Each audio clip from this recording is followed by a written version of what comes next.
Você já se perguntou por que ideias promissoras muitas vezes fracassam antes mesmo de sair do papel?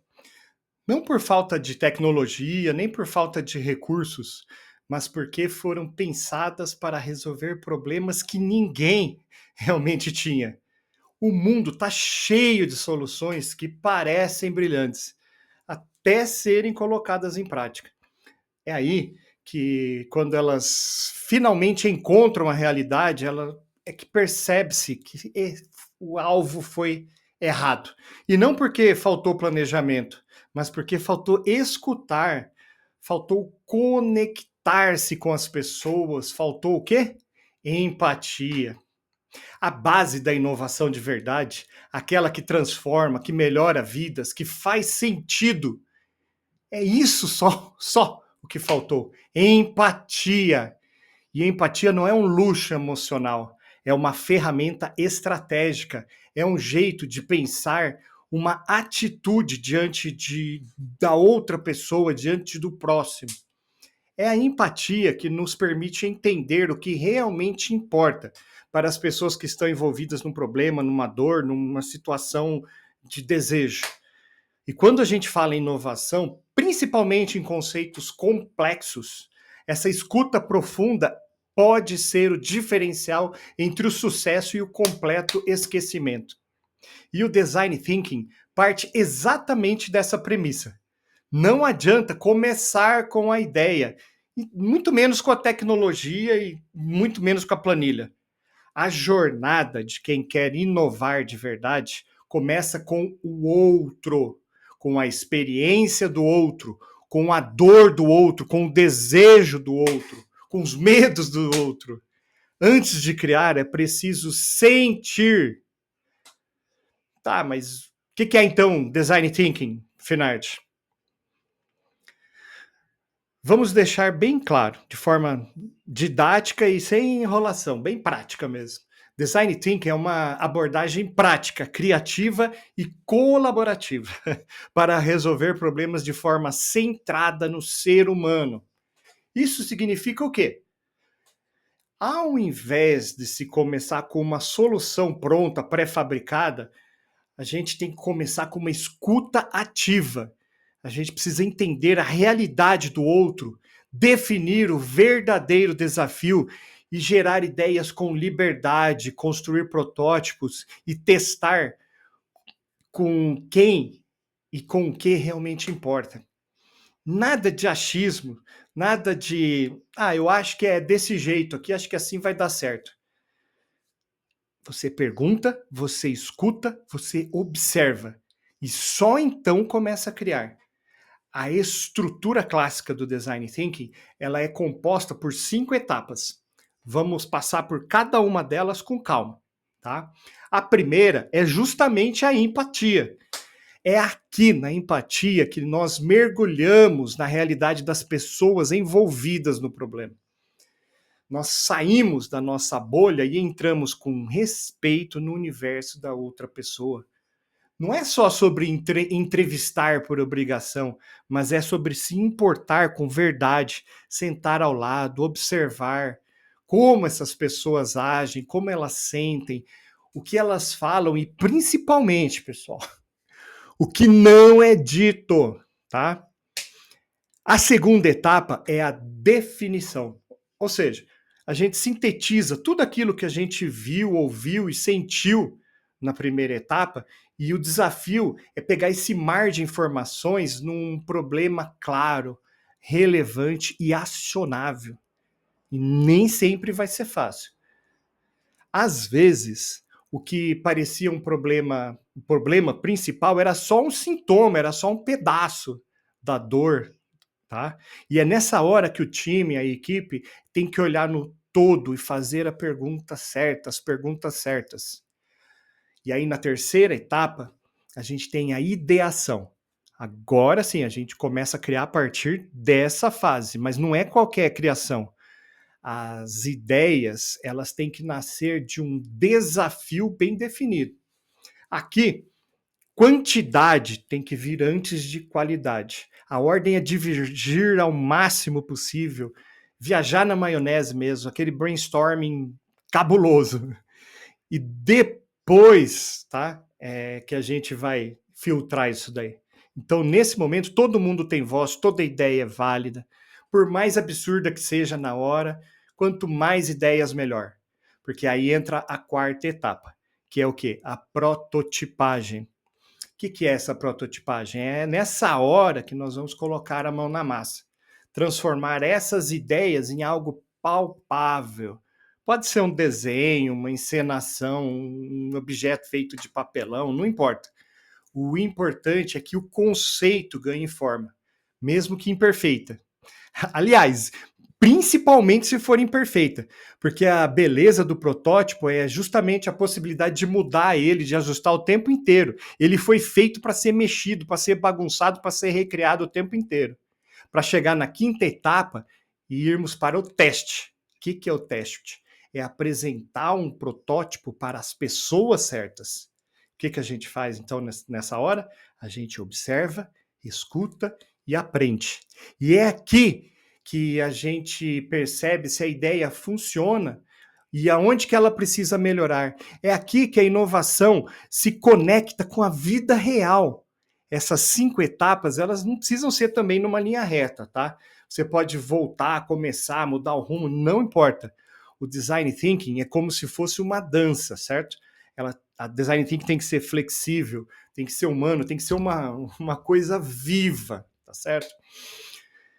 Tá, tudo bem, mas o que tudo isso tem a ver com empatia? Tá, além da primeira etapa do design thinking, o que mais que tem? A empatia é o combustível dessa inovação no design thinking, centrada no foco no ser humano. Sem a empatia, a inovação ela passa a ser um mero exercício de vaidades, tá? As inovações passam a ser apenas baseadas no próprio olhar, no próprio repertório, aquilo que você acha que está certo e que funcionou para você e você acha que vai funcionar para todo mundo. Mas inovação não é sobre você, é sobre o outro, sobre o que realmente importa na vida dessas outras pessoas. Vamos pegar um exemplo para ficar bem claro. Uma empresa de calçados esportivos percebe que suas vendas de tênis entre jovens despencaram. Criaram lá um produto tecnicamente impecável, confortável, bonito, durável, tecnológico, ecológico e assim por diante. Mas não vendia. Qual que é a primeira ideia a partir disso? Vamos fazer então uma promoção. Ou então uma outra cor. Ou depois, vamos fazer uma campanha com um influencer famoso do YouTube, do TikTok. Mas nada funcionava. Até que alguém teve uma pergunta simples. E se a gente escutasse os jovens que a gente acha que vai comprar e que vai usar esse tênis? Ou seja, uma pergunta simples, poderosa e revolucionária. E óbvia. A equipe foi até as escolas, praças, quadras, periferia e observou, escutou. Sem pressas, sem PowerPoint, sem catálogo na mão, sem pré-julgamentos, e descobriu então algo que os gráficos nem percebiam. Os jovens queriam não só um tênis confortável, queriam um símbolo, um manifesto, queriam um tênis que falasse por eles, que berrasse por eles, que mostrasse sua identidade, sua história, seu destino. O produto precisava deixar de ser apenas útil para ser pessoal. Então a empresa criou um modelo com espaço para customização, um espaço para grafites, para escrever frases, para desenhos. E assim, cada par de tênis se tornou único, expressivo, vivo. E o resultado disso, as vendas dispararam. E mais do que isso, os jovens passaram a defender essa marca e a recomendá-la. Porque se identificaram com essa marca. Essa é a força de uma solução nascida da empatia. A empatia conecta, emociona e funciona. A empatia é escutar aquilo que não está sendo dito, é perceber aquilo que está nas entrelinhas, é entender que às vezes o silêncio carrega muito mais informações do que um relatório inteiro. Empatia é o olhar de um usuário é olhar para um olhar de um usuário irritado, que está ali com uma dor que não está no sistema, no produto, no serviço que é prestado. A dor dele está em não ter sido ouvido. Ou então uma reunião de brainstorming onde todo mundo repete: precisamos pensar fora da caixinha. Mas ninguém tira o olho do celular e nem escuta o colega do lado. Pensar fora da caixa não adianta se você continua preso no seu mundinho. Escutar com empatia não é só uma habilidade, é uma escolha, é uma prática. Você sabia que escutar com atenção plena ativa partes do cérebro que são diferentes daquela que quando nós escutamos com piloto automático? Quando nós escutamos de verdade, nós ativamos partes do nosso cérebro que são voltadas para um aprendizado profundo, para uma conexão interpessoal real, verdadeira. É como se um cérebro dissesse: este momento importa, essa história precisa ficar guardada. É por isso que algumas conversas ficam com a gente por dias e dias e dias, a vida inteira, porque tocaram algo que vai além da lógica, se tornando vivas dentro de nós.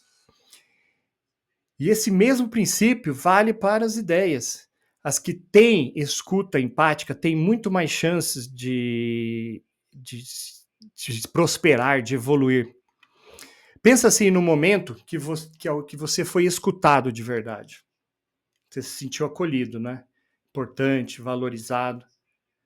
E talvez tenha se sentido seguro o suficiente para propor uma ideia nova, ou contar algo que era muito difícil para você contar, ou ainda mostrar algo que estava guardando. A escuta empática guarda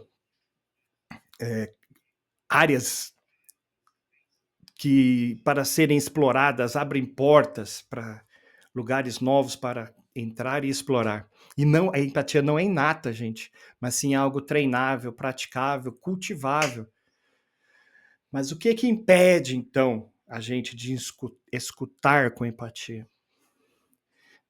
Veja bem, a gente vive numa cultura de pressa, de fast food, da resposta pronta, de tudo pré-fabricado. A gente quer tudo cada vez mais rápido, resolver mais rápido para bater metas e assim vai. E isso faz com que a gente se esqueça de olhar olho no olho, de perguntar com genuíno interesse, de calar para escutar. O excesso de velocidade mata a escuta. E a escuta exige tempo, exige presença e exige respeito. E aí vem uma pergunta inevitável, então. Como praticar empatia na prática?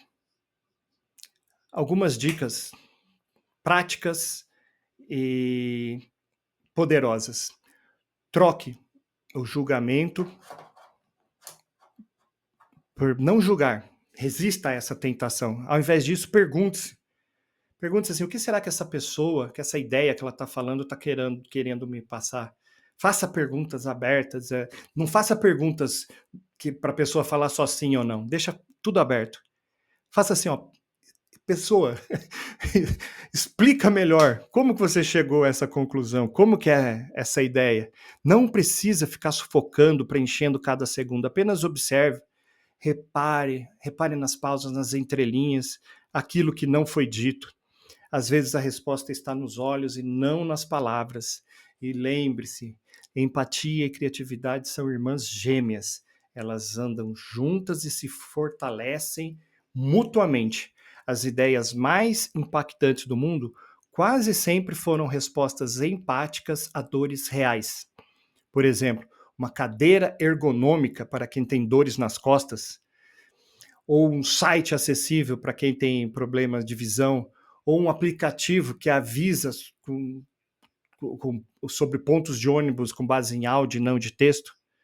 Essas inovações elas não nasceram em laboratórios.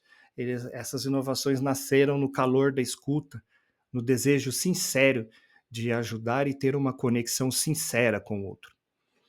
E aqui entra um fator importante, muitas vezes negligenciado: o ócio, a pausa.